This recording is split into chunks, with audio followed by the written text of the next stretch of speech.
It's about 9:30 in the morning on Friday, July 6th, 2023, or October 6th, 2023.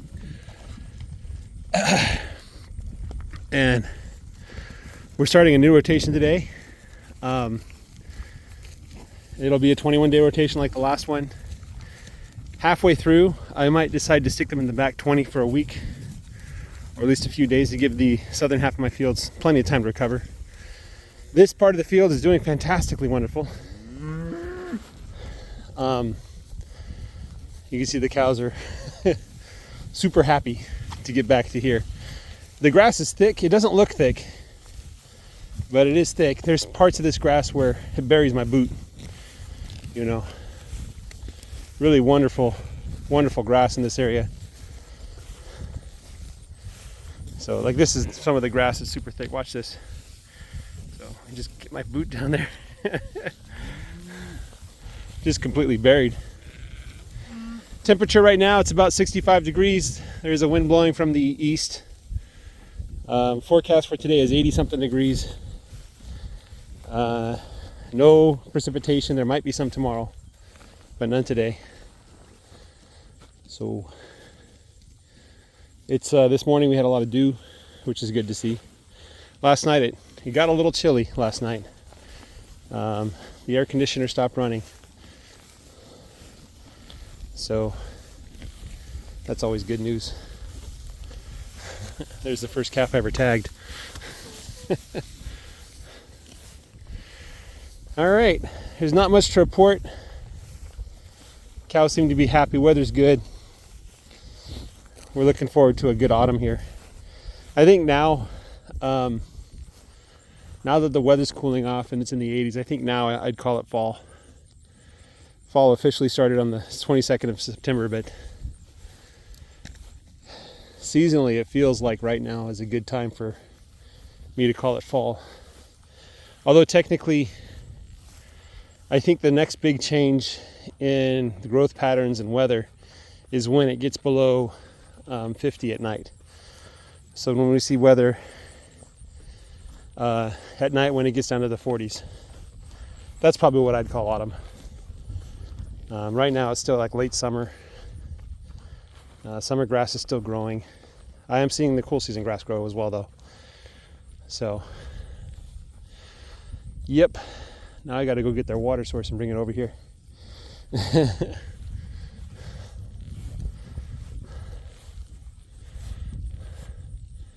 Yeah, they're going to have this to this morning and this evening, and then I'll move them again tomorrow morning. Today I might be at the trailer, won't be able to move the cows, so just give them a double cell again. Plenty of grass here. They can eat all they want, and I wouldn't even notice, you know.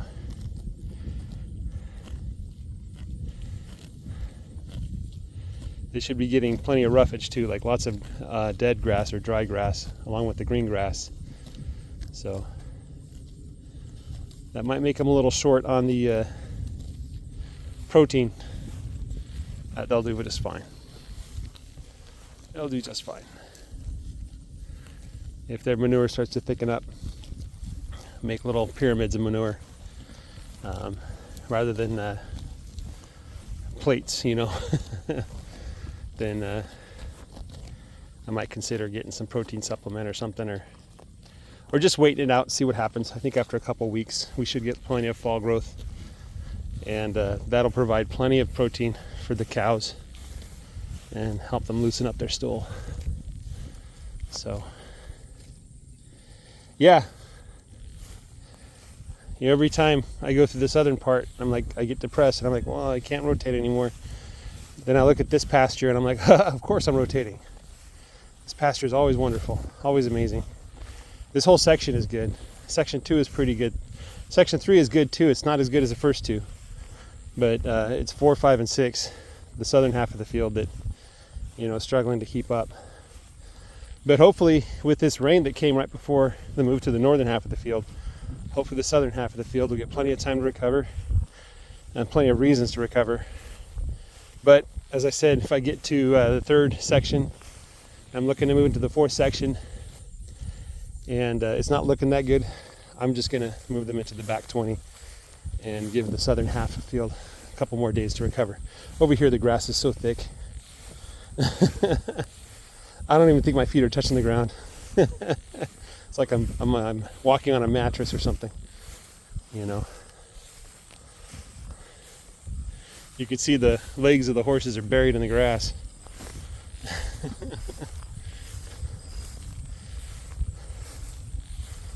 Yeah, this stuff, this is amazing.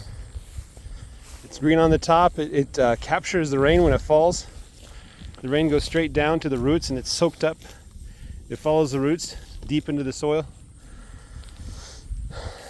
And if there is too much rain that it can't absorb all of it, the grass will keep the soil in place so it's not washed away. So all those nutrients that I spent all that time building up through rotations, all those nutrients will be caught in position and won't end up in my neighbor's pasture or down the creek into the lake or whatever, you know. So, and I think one of the things that Greg Judy talked about is, you know, people in the city, they really don't know what it's like out here.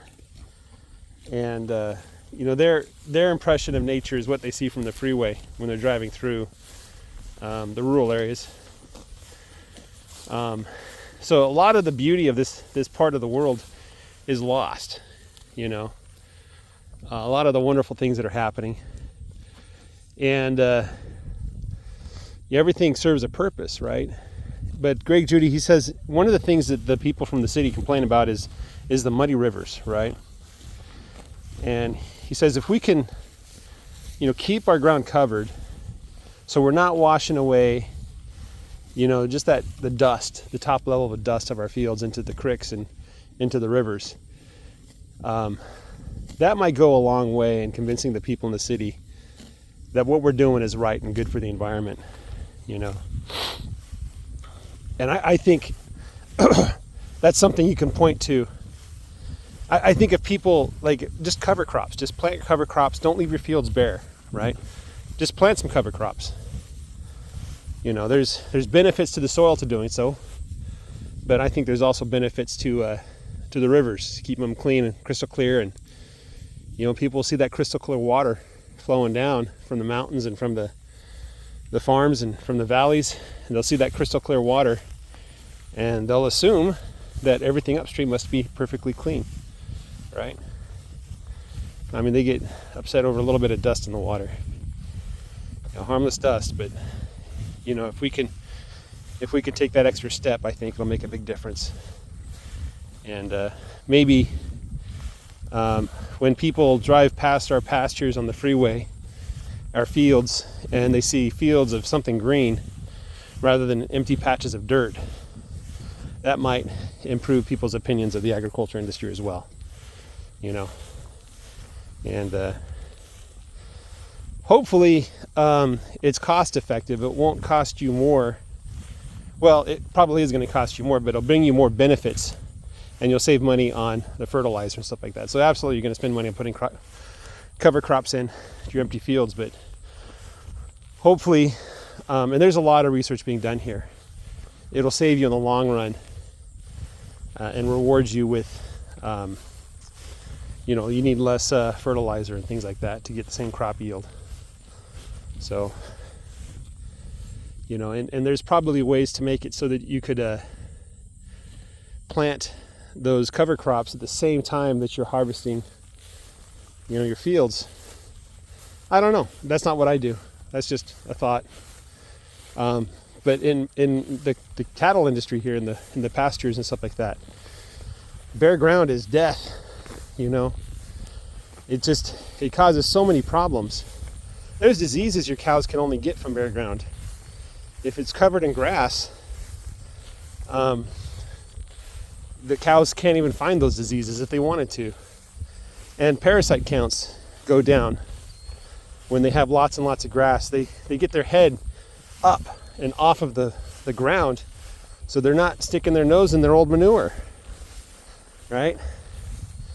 And that has tremendous benefits, you know. So hopefully people like us who graze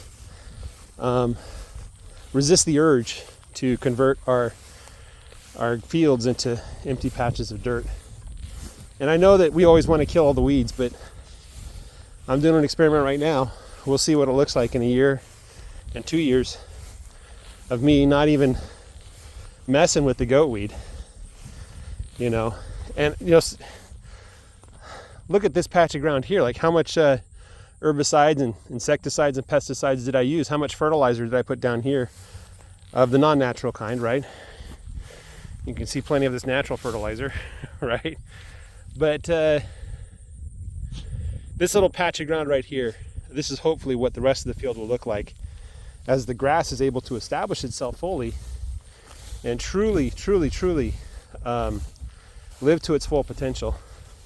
Another thing to note is, like, over here there's no grasshoppers, not one grasshopper. But I went down there by where I kept the water, and as you can imagine, the cows, you know, for a week and a half they were down there walking there twice a day, 3 times a day. You know how girls are, they want to go to the water cooler and, you know, talk to each other. But you can see here, like, this grass is almost dead, right?